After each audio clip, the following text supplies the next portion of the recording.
All right, we're at Florida Supercon. Day one. And we're, What? July 4th, 4th of July. So awesome. Michael, we already had fans coming up to you, just open, and that is so cool. Seeing one gentleman, and he was really cool, very much appreciative of you, and then two kids. Yeah. And you were able to have them put on some of the...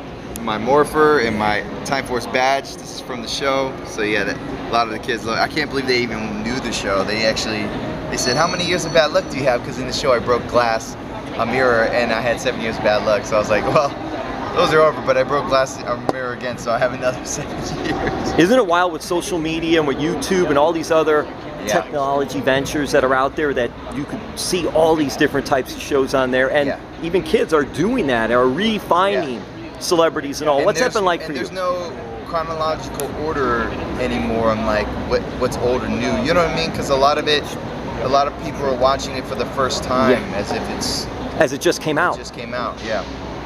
That's really cool. What do you like about being in Miami Beach and Florida Supercon? Well, you know, I've always been a beach fan, so Miami Beach is great. You know, Scarface is one of my favorite movies. You know, I gotta represent. You know, and you know, represent Miami, only to a degree, though. Sure, yeah, to a degree. You know, I've had a great time every time I come to Miami. I do a lot of cruises, so I come to Miami for the cruises a lot. So Miami's just always treated me well, and I love the con here. It's always been a great con. The heat, though, is outrageous. That's the only thing I say about Florida heat. It's like, whew, you feel like you're walking in a sauna. But Michael, where did you grow up? I grew up in Chesapeake, Virginia. In Virginia? Actually, yeah, like close to Virginia Beach. Is that near DC at all? About 4 hours. Yeah, we're more on the coast, closer to North Carolina. Norfolk Naval Base. We have the biggest naval base in the country, so that's kind of like where I grew up. Were you a beach guy? Were you a surfer? I wasn't a surfer. I was actually more of a football player, basketball player. As we talked earlier, I was into wrestling. I did a lot of wrestling. Oh, we'll get into that. My friends. We'll get into that. I was more of that type of athlete, you know, than more of a surfing athlete. I can't get over the fact, even my sister just sent me a video yesterday that sharks are swimming closer to the Virginia Beach oceanfront. I got stung by a jellyfish like a few times as a kid, and like it's like, man, it's like I got that bad luck, and it's like, and I got bit by a crab one time on my toe, and you're just like, man, we're in their territory, and sometimes they just get you, and it sucks. But I love laying out in the ocean. Because I was going to say, in that case, forget it. The sharks are there. You don't want to have nothing to do with that then. Yeah, I like beach, but it's kind of like camping, but I like glamping. I like the glamour version of the beach. I like having the nice patio right there by the ocean front, and then come back in and wash off my body before I go in the house. All right, so you mentioned football. Are you a Redskins fan? I am not. That's what's so funny. So I am actually a Dallas Cowboy fan. I'm born and raised a Cowboy fan. I'm proud of it. My dad was a Cowboy fan. Growing up in the 90s, some of my best memories of watching them in the Super Bowls. Troy Aikman, Michael Irvin, Emmitt Smith. Like I was so glad to be born into that stardom, and I was being an athlete at the time. It was just gave me something to look forward to, and 8's always been my favorite number. And Troy, I don't know if that's because Troy Aikman or before Troy Aikman, but it was kind of ironic that, you know, Aikman's always been 8, and so I just think it was really cool, you know, being a Cowboy fan. But I got a lot of crap talk in like Redskin territory. Trust me. Did you have aspirations of wanting to play NFL football? I did. I thought that's what I was going to do first. How good were you? I mean, not to toot your own horn, but come on, how good were you? I wasn't that good until my high school year. I had a full ride scholarship to play football at Virginia Tech, Ferrum, a bunch of other colleges. Yeah. I didn't take my full ride. I went to LA, and I actually ended up taking that same energy of winning, of knowing how to win, from my football world, and put that into my acting world, and I became a Power Ranger right away. So that changed my life. But since the 3rd grade, I've had the same autograph. I thought I was going to be famous, but I didn't know exactly how. And then when acting popped up, it was like it felt like home. When you went to California, though, you went to college in California? No, I didn't. You did not? What made you then go to California? Well, because I didn't take my scholarship. I went to LA. I got into modeling and acting right away. My very first acting audition was for Power Rangers, and I booked it at 17 years old. They actually postponed production until I turned 18. And then from there, I just continued my acting career, you know, and as an entrepreneur. I bought my first home after I read Rich Dad, Poor Dad. That book changed my life, changed my mindset about considering what's a liability and an asset. So the beginning of my entrepreneurial career started at 19. I bought my first property, rented out every room in the property, and lived for free in the master bedroom. So already I was living in a rich mindset, you know, learning how to manage money properly. Mind over matter. Yeah. Really Seriously, is. Yeah, it really is. All right, so this is the part I'll fill in, and then we're going to get Scorpion King 2 in the wrestling, and we'll be done. Yeah, sure. But it's interesting to me in the sense that, how then do you go from football to all of a sudden acting? Was it somebody saw you, you did a commercial or something like that, or how does that get to that level where I'm going to go to California and try this? Well, you know, I had a model photographer take pictures of me, and he sent them out to LA and New York, and he said, LA models want you and IMG New York wants you. They're the top agents in the United States. They have all the biggest models. And at the time, I was like, really? I looked them up, you know, we didn't have the internet at the time, but I looked them up on the phone, you know, like the phone book, and I, you know, called in, and he was telling me too. He said, these are the models that are with them. One of the pictures actually was Chad Michael Murray, which is funny because we ended up being on One Tree Hill together. And he said, this is one of their main models right now, Chad Michael Murray. And I was like, okay, well, I told Mom, I said, Mom, this might be a bigger opportunity for me. I mean, there's no guarantees for football. Plus it's a short-lived career, you know, and I could take this, you know, art world and make it a long-lived career. She's like, yeah, you know, you never know, Mike. So I just kind of made that decision. It was a tough decision. It's not easy by any means. But did you see somewhere that they were offering to do this, or someone came up to you and said, hey, would you like to get some photos done? It was literally on the whim of like, hopefully this happens. I had no guarantees. Came here, I went to LA, lived in my truck.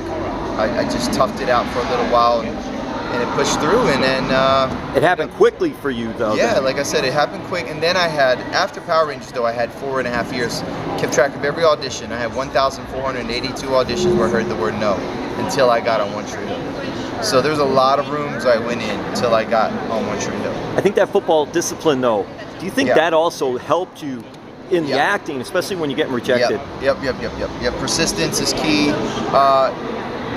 Playing sports makes you humble because you get, no matter how big you are, you'll get knocked down. Like, especially in football, you're gonna get hurt, you're gonna get hit, you're gonna get knocked down, you're gonna get embarrassed. You gotta get up and keep going.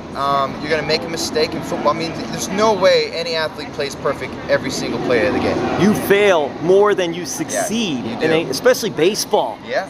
A 300 average is considered good. I know. Well, that means you're failing 7 out of 10 times. Yeah. It's interesting in the sports mindset, but it's so true. It's so true. So and even as a lifter, the object to grow muscle is to fail. So, and it's interesting when I've trained people that don't have that mindset because they don't want to fail. And I've had to teach them, like, no, failure in this business is good. And it's the only way to succeed. If you want to gain size, you know, if you pick up a lightweight that you can do 20 times, you're not really growing that muscle. You're not really ripping it to the extreme that it needs to be ripped. Unless you're focused on a very slow eccentric workout. Well, I'm looking at some of the stuff here, which is really cool. And you've got the One Tree Hill, That's So Raven, Bring It On, of course the Power Rangers, and something else, which is on there too. But I'll go over here because the Scorpion King 2, Rise of a Warrior.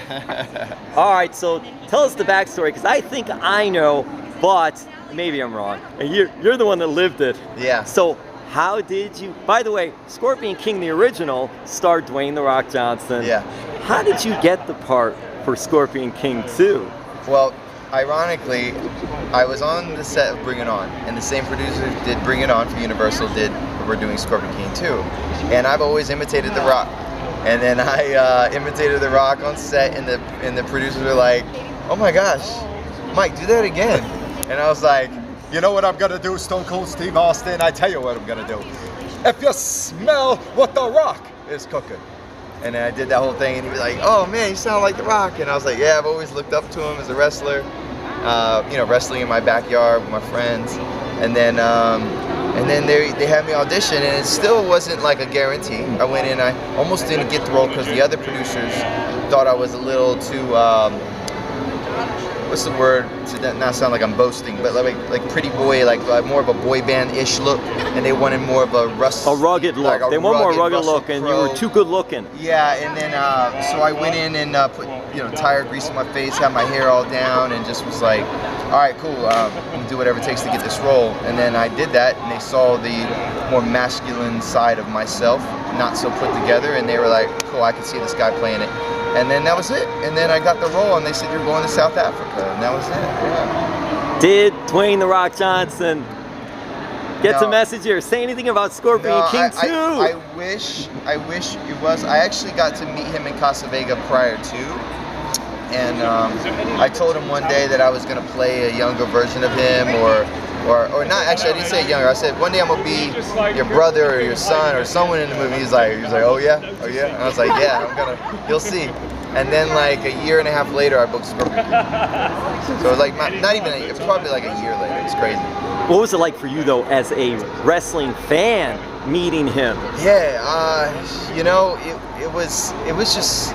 It was just really cool meeting him because he was just such a real, down-to-earth person, and he's just really, there's certain people's energies that change you, you know what I mean? He's one of those people, I can see why he is who he is, because when you walk into a room with him, his energy changes you, it's not like, even when I strive to be more and more like that, because even when he just says, hey, how you doing? It's kind of like you feel this boom, and then you just feel his power and energy, and it's just like you just change. You're like, hey, So, did you take anything from Scorpion King, the original that he starred in, into your character, into Scorpion King 2?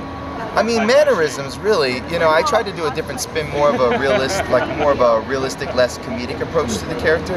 But just, I couldn't really imitate him. But he has like little things when he talks. He just kind of does the, I kind of did little things like that where he's talking and just kind of imitate him as best as possible, but still put my own spin on it. What did you like about pro wrestling growing up? And did you go to shows? I went to shows. I grew up I went to the Norfolk Scope like all the time. So I've watched so many fights there. I'm actually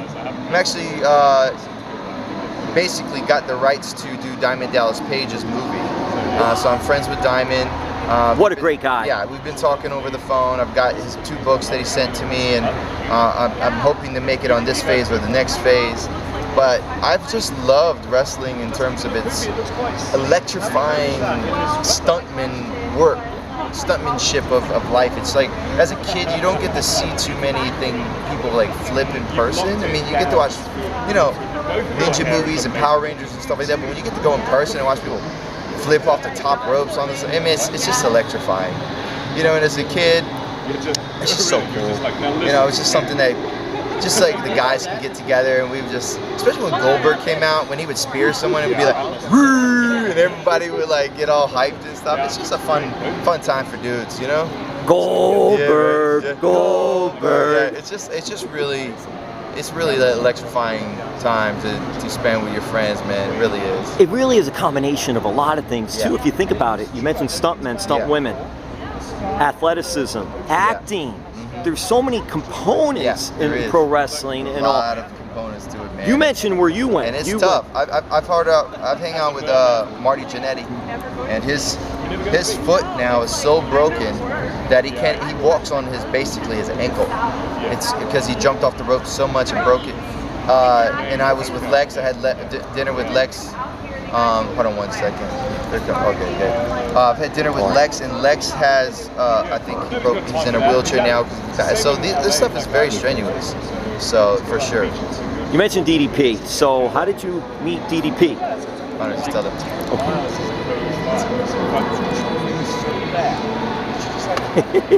We'll wrap this up. They've been waiting for so long. Okay, I'm sorry. No, it's fine. We're gonna wrap this up, Michael. I appreciate the time you're spending with this. No, not at all. Please, this thing just goes, so we're good. But DDP, then, how did that come about? Meeting DDP? I was at the Buffalo Comic Con, and basically we hung out there, and they were all like, let's go out to dinner. And we went out to dinner, had a great time, connected, and that was it. He didn't start till he was 35 years I old, know, which is an amazing story and what he's been able to do and all. That's why I want to tell his story. I thought he had everything against him and he made it.